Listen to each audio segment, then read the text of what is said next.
स्त्री का घर इमोशनल कहानी, हिंदी इमोशनल कहानी। तुम्हें कितनी बार बताया, मेरे तैयार होने से पहले मेरा नाश्ता तैयार हो जाना चाहिए। शादी के 25 साल बाद भी मुझे क्यों बार बार एक ही बात बतानी पड़ती है? लता, तुम्हें क्या है? तुम तो आराम से घर पर रहोगी, मुझे काम पर जाना पड़ता है। तुम हो कि हमेशा बेवकूफ़ों जैसी हरकत करती हो। अगर तुम यह जानबूझकर करती हो तो याद रखना, मुझसे बुरा कोई नहीं होगा। आज भी प्रशांत का पारा चढ़ा हुआ था। इन कटु शब्दों में अपना गुस्सा उतारते हुए, गीला तौलिया कुर्सी पर फेंकते हुए प्रशांत गुस्से से लता की तरफ देखने लगता। लता के लिए प्रशांत का यह बेवजह का गुस्सा कोई नई बात नहीं। वह महीने में 3-4 बार ऐसे ही लता पर बरस पड़ता था। पहले पहले लता उसका विरोध किया करती थी, लेकिन जब कई सालों तक प्रशांत में कोई बदलाव नहीं दिखा तो लता ने खुद को ही बदल दिया। अब प्रशांत के कुछ भी कहने से लता को कोई फर्क नहीं पड़ता था।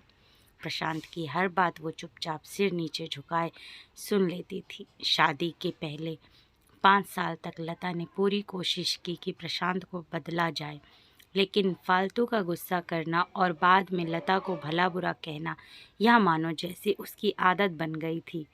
कोई भी वाद विवाद होता तो प्रशांत सीधा लता को बोल देता, अगर मैं तुम्हें अच्छा नहीं लगता तो क्यों नहीं चली जाती अपने मैके, क्यों रहती हो मेरे साथ? इतना सब कुछ होने के बावजूद लता प्रशांत के साथ रहती थी, क्योंकि उसे अपनी बेटी की फिक्र थी। और वह जाती भी तो कहाँ, अपने बूढ़े हो चुके माँ बाप को इस उम्र में परेशान करना वह नहीं चाहती थी। समाज और लोगों का क्या कहेंगे, यह भी तो उसे देखना था। वह इतनी पढ़ी लिखी भी तो नहीं थी कि खुद जाकर कोई नौकरी कर सके और अपना और अपनी बेटी का पालन पोषण कर सके। लता तो अब अपनी फिक्र नहीं थी, उसको फिक्र थी तो बस अपनी शादी लायक हो रही बेटी की। लता नहीं चाहती थी कि पति पत्नी के झगड़े की वजह से काव्या डिस्टर्ब हो। काव्या की पढ़ाई पूरी हो चुकी थी, उसके लिए अब शादी के रिश्ते आने लगे थे। कई रिश्तों को काव्या ठुकरा चुकी थी। 2-3 महीने बाद एक अच्छा रिश्ता आया। रिश्तेदारों और पहचान के लोगों ने भी लड़की के बहुत गुणगान किए थे। प्रशांत एक शाम अपनी बेटी के पास बैठकर उसे बताने लगा, काव्या बहुत अच्छा लड़का, पढ़ा लिखा है, बड़ा घर है, बहुत अच्छी नौकरी है। ऐसे रिश्ते बार बार नहीं आते हैं बेटे, इस बार मना मत करना। काव्या अपने पिता से ज़्यादा बात नहीं करती थी, शायद डरती थी या शायद नफरत करती थी, लेकिन आज वो अपनी पूरी हिम्मत इकट्ठा कर बोली, मुझे अभी शादी नहीं करना है पापा, मैं नौकरी करना चाहती हूँ, खुद अपने पैरों पर खड़ी होना चाहती हूँ। हाँ तो उसमें क्या बड़ी बात है? मैंने लड़के से बात की है, वह तुम्हें किसी बात के लिए नहीं रोकेगा। तुम शादी के बाद भी नौकरी कर सकती हो, वह तुम्हें नौकरी के लिए परमिशन दे देगा। प्रशांत बोला, मेरा नौकरी करना या ना करना उसकी परमिशन पर क्यों डिपेंड रहेगा पापा? काव्या ने पूछा। मैं कह रहा हूँ ना, तुम्हें किसी भी चीज़ की कमी नहीं होगी। वह ऐसे रिश्ते बार बार नहीं आते, इससे ठुकरा मत, बहुत खुश रहोगी तुम वहाँ। प्रशांत बोला, पापा क्या मैं इतनी ही खुश रहूँगी जितनी मम्मी इस घर में खुश हैं? काव्या ने तंज कसते हुए कहा, आज तुम्हारी ज़बान कुछ ज़्यादा ही चल रही है। प्रशांत गुस्से से आंखें बड़ी करते हुए बोला, पापा मुझे शादी ही नहीं करनी, क्योंकि शादी के बाद अगर वह लड़का आपके जैसा निकला तो मैं क्या करूँगी? मुझे आपके जैसा जीवन साथी नहीं चाहिए जो बिना बात के मुझ पर हमेशा चिल्लाए। मुझे कुछ भी अपने पसंद का लेना हो तो 10 बार सोचना पड़े, कहीं वह नाराज़ ना हो जाए। मेरी तबीयत कैसी भी हो उसे परवाह ना हो, रोटी थोड़ी सी मोटी बन जाए तो घर सर पर उठा ले, उसकी चेक बुक ना मिले तो भी मेरा ही दोष निकाले और हर छोटी मोटी बात पर मुझे मैके जाने के लिए कहे। काव्या ने अपना दिल खाली करते हुए पापा से सब कह दिया। प्रशांत का गुस्सा 7वें आसमान पर था, लेकिन उसके मुंह से एक भी शब्द नहीं फूट रहा था। वो काव्या की बातें सुन रहा था। काव्या उतना ही बोलकर चुप नहीं हुई। आज पहली बार वह अपने पापा के सामने इतना कुछ बोल रही थी। पापा आपने माँ के साथ हमेशा गलत व्यवहार किया।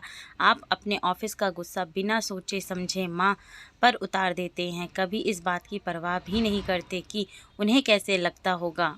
आपकी बातें सुन सुन माँ ने अपना स्वाभिमान खो दिया। प्रशांत आज पहली बार अपने किए बर्तावों को महसूस कर पा रहा था। वो इतना ही बोल पाया, जो तुम्हारा मन हो वो करो, मैं तो इतना बुरा हूँ ना। काव्या ने प्रशांत का हाथ पकड़ा और बोली, पापा मुझे सिर्फ एक सवाल का जवाब दे दो। क्या आप चाहोगे कि मेरा पति आपके जैसा हो? अगर आपका जवाब हाँ है तो कर दीजिए मेरा रिश्ता आज ही, और ना हो तो मुझे आत्मनिर्भर बनने दीजिए। प्रशांत कुछ भी ना बोल पाया और वहाँ से चुपचाप बाहर चला गया। आज उसे लता के सामने जाने में शर्म आ रही थी। चलते चलते उसकी आंखों से आंसू बह रहे थे। प्रशांत ने आज से अपने आप को बदलने का निश्चय किया। अगले दिन से लता ने अपने पति में काफ़ी बदलाव देखा। वह सोचने लगी कि जो हिम्मत काव्या ने दिखाई, वह हिम्मत अगर मैं पहले ही दिखा देती तो शायद आज परिस्थिति कुछ और होती। अब काव्या पढ़ लिख कर अच्छी नौकरी करने लगी थी और 3 साल बाद उसके लिए एक अच्छा रिश्ता आया। और उसकी विदाई पर प्रशांत बोला, बेटा तू हमेशा खुश रहेगी क्योंकि तेरा पति तेरे बाप जैसा नहीं है। प्रशांत की यह बातें सुनकर लता और काव्या की आंखों से आंसू बहने लगे। दोस्तों, हमारे समाज में औरतों को भले ही देवी का दर्जा दिया जाता है, लेकिन वह स्वतंत्रता नहीं दी जाती जो उन्हें देनी चाहिए। उन्हें बचपन से ही बताया जाता है कि वह पराया धन है। स्कूल से आने में देर हो जाए तो पिटाई मिलती है। मोबाइल पर बातें करते हुए दिख जाए या खिड़की से झांकते हुए दिख जाए तो शक किया जाता है। माँ बाप का घर तुम्हारा नहीं है, पति का घर ही तुम्हारा घर है। जीवन भर यह बातें बता बता कर उन्हें ससुराल भेज दिया जाता है और एक दिन किसी छोटी मोटी झगड़े में ससुराल वाले से उन्हें सुनना पड़ता है कि इस घर को छोड़ दो और मैके चली जाओ। अब आप ही बताओ दोस्तों, ऐसी स्त्रियों का सच्चा घर कौन सा है? आखिरकार वह किस घर को अपना कहें?